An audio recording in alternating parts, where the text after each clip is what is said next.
এদিকে এসআইআর প্রস্তুতি বৈঠকের আগেই অবস্থান বিক্ষোভ, সিইও অফিসের সামনে বিক্ষোভ দেশ বাঁচাও মঞ্চের। কথা বলবো, সঙ্গে রয়েছে সোমরাজ। সোমরাজ, কি কারণে এই বিক্ষোভ, কারা দেখাচ্ছে এই বিক্ষোভ?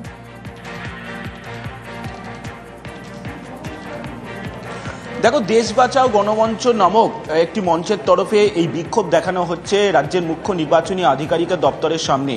তাদের যেটা দাবি যে ভোটার তালিকা থেকে একটি নামও বাদ দেওয়া যাবে না, আর এই দাবিকে সামনে রেখেই দেশ বাঁচাও গণমঞ্চের সদস্যদের এই বিক্ষোভ, যেখানে বিভিন্ন অরাজনৈতিক ব্যক্তিত্বদের উপস্থিতির পাশাপাশি বিভিন্ন রাজনৈতিক ব্যক্তিত্বদেরও উপস্থিতি রয়েছে। তাদের যেটা দাবি যে বিহারে যে এসআইআর হয়েছে সেই এসআইআরে একাধিক নাম বাদ পড়েছে ভোটার তালিকা থেকে। এ রাজ্যে সেই মডেলে এসআইআর করলে হবে না, ভোটার তালিকা থেকে কোনো নাম বাদ দেওয়া যাবে না। এই দাবিতেই জাতীয় নির্বাচন কমিশনের যখন টিম এলো তার আগে সকাল 9টা থেকে এই অবস্থান বিক্ষোভ তারা শুরু করেছেন রাজ্যের সিইও দপ্তরের সামনে।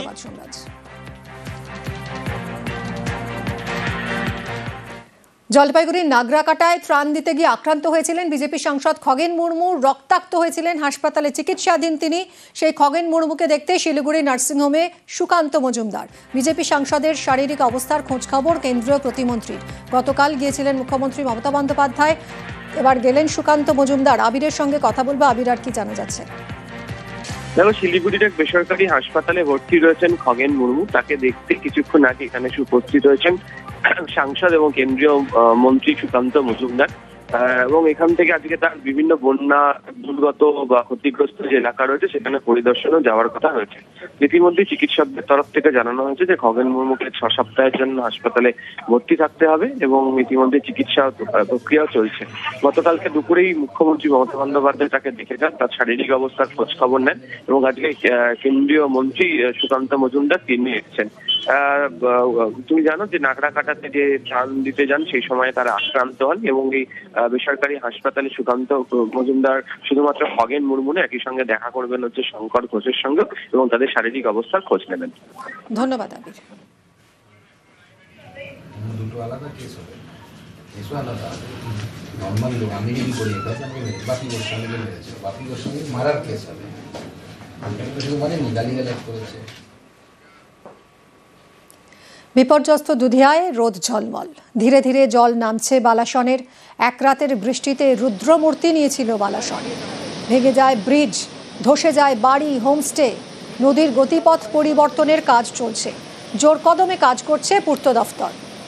গতিপথ ঘুরিয়ে নামানো হবে হিউম পাইপ, পাড়ের ভাঙন রুখতে বাঁধ তৈরির কাজ। কথা বলবো বিশ্বজিতের সঙ্গে। বিশ্বজিৎ, ইতিমধ্যেই বিকল্প রাস্তা তৈরির কাজ শুরু হয়ে গেছে জোর কদমে, অন্যদিকে আজ রোদ ঝলমলে। সব মিলিয়ে কি ছবি ধরা পড়ছে আজ দুধিয়ায়?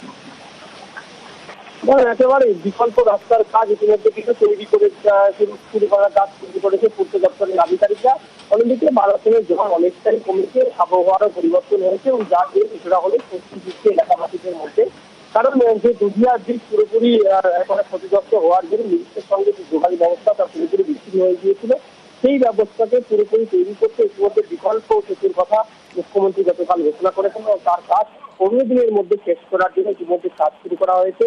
একটি প্রক্রিয়ার মাধ্যমে নদীর গতিপথকে ঘুরিয়ে যাতে এই গতিপথ কোনোভাবেই নতুন বিকল্প রাস্তা তৈরি করতে অসুবিধা সৃষ্টি না তৈরি করে, সেক্ষেত্রে কিন্তু কাজ শুরু করে দেওয়া হয়েছে। অন্যদিকে আবহাওয়ার উন্নতি হওয়ায় নদীর জলও কিন্তু কমতে শুরু করেছে।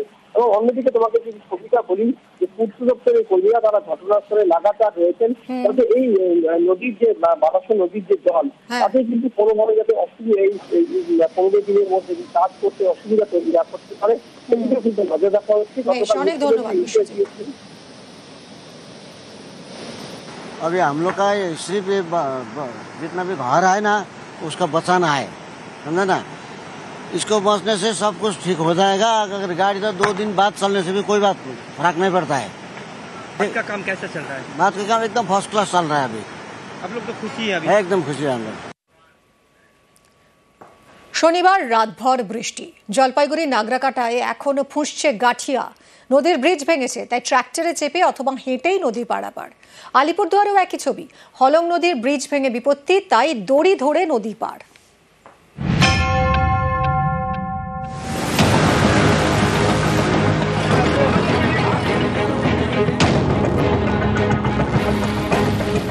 ব্রিজ ভেঙে গিয়েছে, তাই বাধ্য হয়ে দড়ি ধরে নদী পার। কোথাও আবার নদী পারাপারে ভরসা ট্রাক্টর। জলপাইগুড়ি নাগরাকাটা ব্লক, এখানকার বামনডাঙ্গা দিয়ে বয়ে গিয়েছে গাঠিয়া নদী। এক গ্রাম থেকে আরেক গ্রামে যেতে হলে এই নদী পার করতে হয়, কিন্তু নদীর উপরে কাঠের ব্রিজটাই তো ভেঙে গিয়েছে, ভেসে গিয়েছে অনেক কিছু। তার মধ্যেই যতটুকু বাঁচানো যায় সেই সব কিছু নিয়ে কেউ নদী পার হলেন ট্রাক্টরে, কেউ আবার হেঁটে।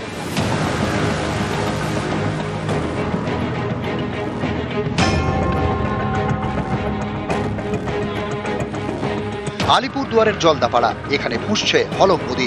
এখানেও নদীর ওপরের সেতু ভেঙে বিপত্তি। দড়ি ধরে অত্যন্ত ঝুঁকি নিয়ে পেরোতে হচ্ছে নদী। हम लोग वहाँ पे रस्सी लगाया हुआ है नदी में। अब ये तो मेन पुल तो है ही नहीं, तो कुछ स्टाफ लोगों को जाने आने के लिए यहाँ से रस्सी का व्यवस्था किया गया। रस्सी बांध के ही पुल पार करना पड़ेगा। ভুটানের বৃষ্টির জল ঢুকছে এ রাজ্যে। জলের সঙ্গে ডলোমাইট ভেসে এসেছে আলিপুরদুয়ারের শালকুমার গ্রামে। ডলোমাইট মেশা জল ঢুকেছে এলাকায়। বিভিন্ন গ্রামের উপর ডলোমাইটের কালো প্রলেপ পড়ে গিয়েছে, চাষে ক্ষতিরও আশঙ্কা। কোন কোন কৃষি জমির মধ্যে এই ভুটানের নদীর জল ঢুকে গেছে, যেখানে একদম ডলোমাইট মেশানো জল, এবং সবজি মানে হেক্টরকে হেক্টর সবজির ক্ষতি হয়েছে শালকুমার হাটে, সেই সমস্ত কিছু হিসেব করবার জন্য নির্দেশ দেওয়া হয়েছে। অনেক জায়গায় বাঁধ ক্ষতিগ্রস্ত হয়ে গেছে। এইসব বিষয়গুলো সারাদিন ধরে খতিয়ে দেখা হচ্ছে, এরপর মেরামতির কাজ শুরু হবে।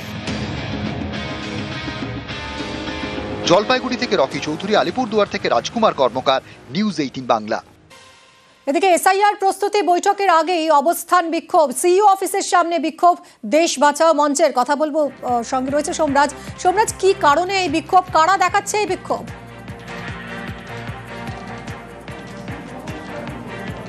দেখো, দেশ বাঁচাও গণমঞ্চ নামক একটি মঞ্চের তরফে এই বিক্ষোভ দেখানো হচ্ছে রাজ্যের মুখ্য নির্বাচনী আধিকারিকের দপ্তরের সামনে। তাদের যেটা দাবি যে ভোটার তালিকা থেকে একটি নামও বাদ দেওয়া যাবে না। আর এই দাবিকে সামনে রেখেই দেশ বাঁচাও গণমঞ্চের সদস্যদের এই বিক্ষোভ, যেখানে বিভিন্ন অরাজনৈতিক ব্যক্তিত্বদের উপস্থিতির পাশাপাশি বিভিন্ন রাজনৈতিক ব্যক্তিত্বদেরও উপস্থিতি রয়েছে।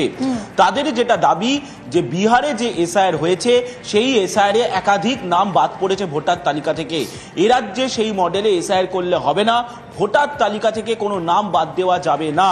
এই দাবিতেই জাতীয় নির্বাচন কমিশনের যখন টিম এলো, তার আগে সকাল 9টা থেকে এই অবস্থান বিক্ষোভ তারা শুরু করেছেন রাজ্যের সিইও দপ্তরের সামনে।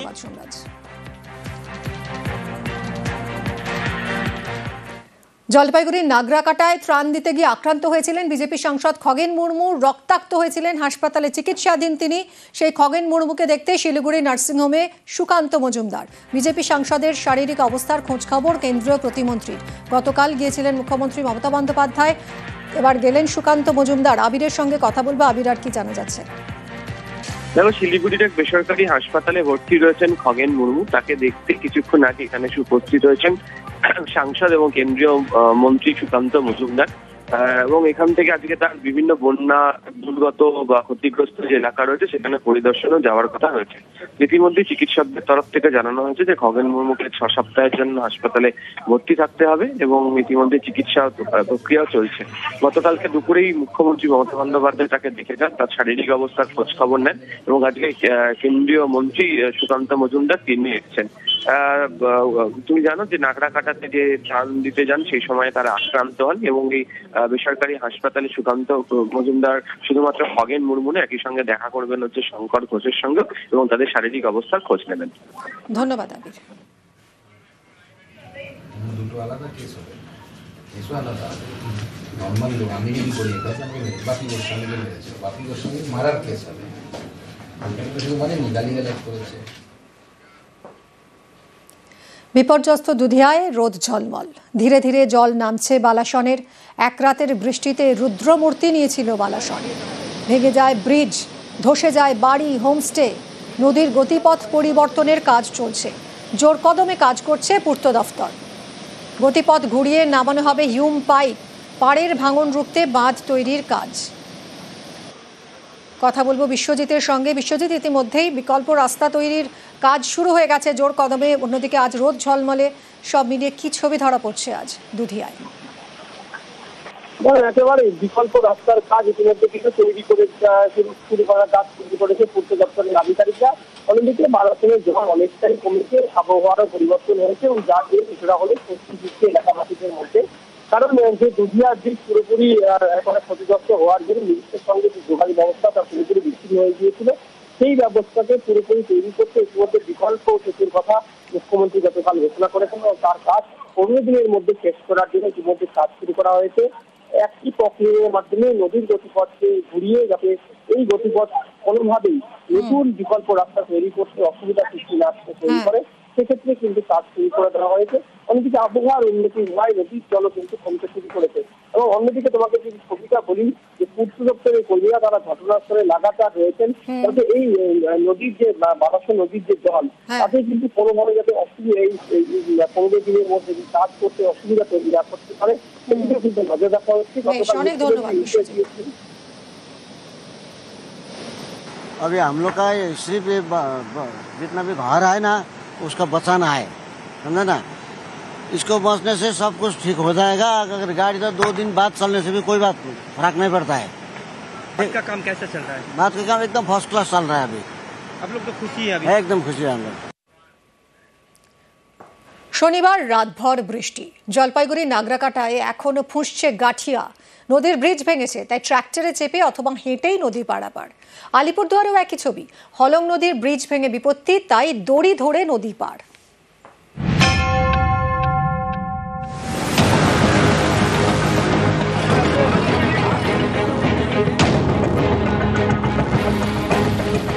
ব্রিজ ভেঙে গিয়েছে, তাই বাধ্য হয়ে দড়ি ধরে নদী পার। কোথাও আবার নদী পারাপারে ভরসা ট্রাক্টর।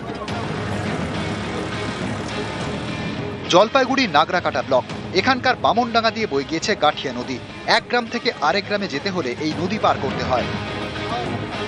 কিন্তু নদীর উপরে কাঠের ব্রিজটাই তো ভেঙে গিয়েছে, ভেসে গিয়েছে অনেক কিছু। তার মধ্যেই যতটুকু বাঁচানো যায় সেই সব কিছু নিয়ে কেউ নদী পার হলেন ট্রাক্টরে, কেউ আবার হেঁটে।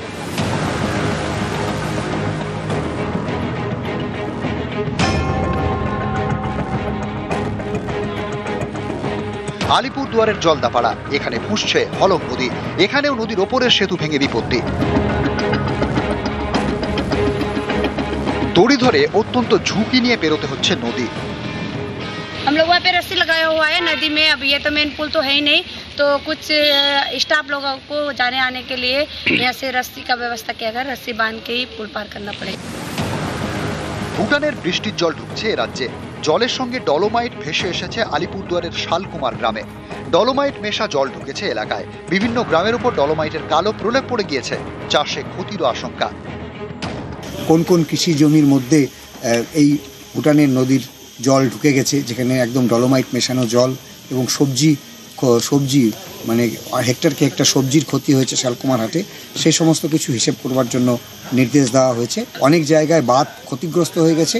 এইসব বিষয়গুলো সারাদিন ধরে খতিয়ে দেখা হচ্ছে, এরপর মেরামতির কাজ শুরু হবে। জলপাইগুড়ি থেকে রকি চৌধুরী, আলিপুরদুয়ার থেকে রাজকুমার কর্মকার, নিউজ 18 বাংলা।